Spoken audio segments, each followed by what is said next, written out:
आप सभी को मेरा दंडवत प्रणाम है।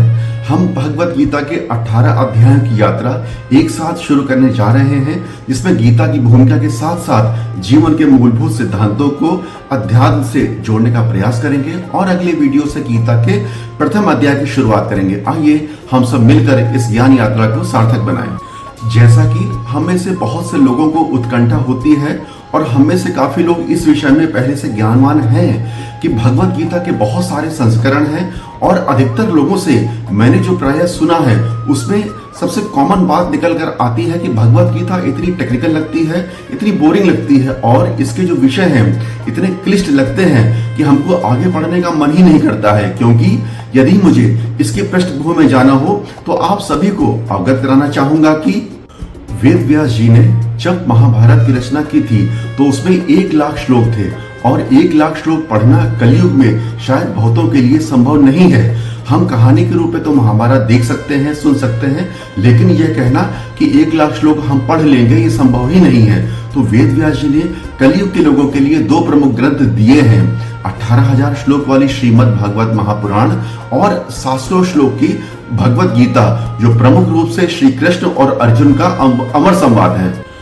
विषय के पीछे की उसकी पृष्ठभूमि का संक्षिप्त परिचय देना इसलिए आवश्यक होता है जैसे कि हम किसी कॉलेज, यूनिवर्सिटी या कोई कंपनी ज्वाइन करने जाते हैं या किसी शहर में रहने के लिए जाते हैं तो हमें उसका महत्व क्या है, प्रभाव क्या है, फायदे नुकसान क्या है, ये जानने में स्वाभाविक रुचि होती है। तो पहला पॉइंट ये है कि भगवत गीता वास्तव में क्या है।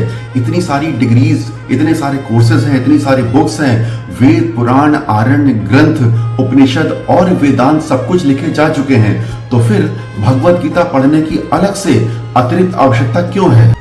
दूसरा, यदि हम भगवत गीता को जानना चाहते हैं तो जैसे हमने हाई स्कूल क्वालिफाई नहीं किया और हम सीधे 11th क्लास में एडमिशन लेना चाहते हैं तो मुश्किल होती है, या सीधे किसी यूनिवर्सिटी या किसी प्रोफेशनल कोर्स में जाना चाहें तो थोड़ी सी डिफिकल्टी होगी।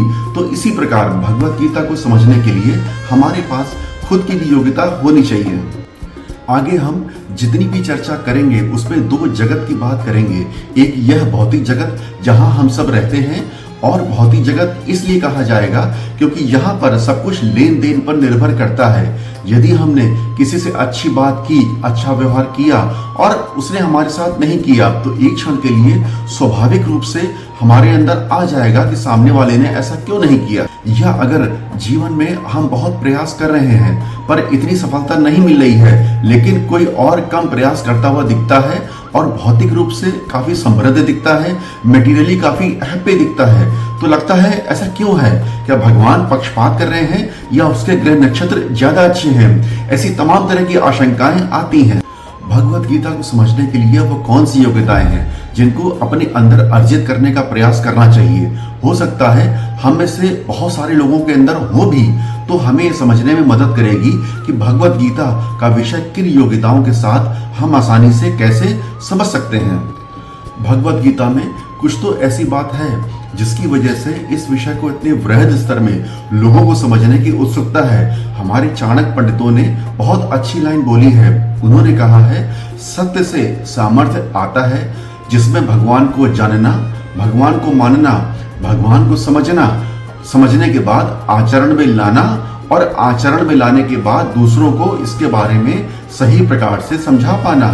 ये आध्यात्मिक जीवन के प्रगति के स्तर होते हैं। भगवान को जानने के लिए दुर्योधन और शिशुपाल भी जानते थे। भगवान को मानने के लिए धृतराष्ट्र भी मानता था। भगवान को समझने के लिए दुशासन और अन्य राजा जिन्होंने पांडवों के विपक्ष में युद्ध किया वो भी समझते थे, लेकिन आचरण में लाने का स्तर शुरू किया पांडवों ने। और इस ज्ञान का प्रचार प्रसार का कार्य हमारे अनेकों आचार्यों, मनीषियों ने किया, जिन्होंने हमें दिखाया कि इस अर्जित ज्ञान से जीवन को कैसे वास्तव में लाभान्वित किया जा सकता है। अब प्रश्न ये है कि इन आचार्यों और मनीषियों में वह कौन सी योग्यताएं थीं और हमें किस प्रकार के व्यक्तियों से यह ज्ञान ग्रहण करना चाहिए। यह समझना हम सबके लिए अत्यंत आवश्यक है, क्योंकि जब हम किसी से इस विषय पर सुनेंगे तो वक्ता का व्यक्तित्व और दृष्टिकोण स्वयं ज्ञान के प्रभाव को तय करेगा। तो आइए आगे बढ़ते हैं और देखते हैं कि भगवत गीता का सामान्य जनजीवन में क्या महत्व है, क्या हम अपनी रोजमर्रा की दिनचर्या में गीता को सरल रूप से समझकर लागू कर सकते हैं? ऐसी भी भ्रांत अवधारणाएं होती हैं कि भगवत गीता सन्यासियों या वैरागियों के लिए है, लेकिन यह हम जैसे गृहस्थों के लिए भी है। ऐसा भी समझा जाता है कि इसको ओल्ड एज में पढ़ा जाना चाहिए, और जब कोई यंग एज में पढ़ता है तो कहा जाता है कि गीता पढ़ने की उम्र नहीं है। और कुछ लोग ये भी कहते हैं कि ये तो केवल धार्मिक पुस्तक है, जबकि वास्तव में भगवत गीता हमारे जीवन की गाइड है, या कह सकते हैं मैनुअल है। जैसे जैसे आगे बढ़ेंगे तो यह सत्य स्वतः प्रमाणित होता जाएगा। तो जुड़े रहिए, क्योंकि प्रथम अध्याय के अगले वीडियो में हम जानेंगे कि कैसे गीता का एक एक श्लोक हमारे जीवन के हर मोड़ पर मार्गदर्शन देता है। धन्यवाद।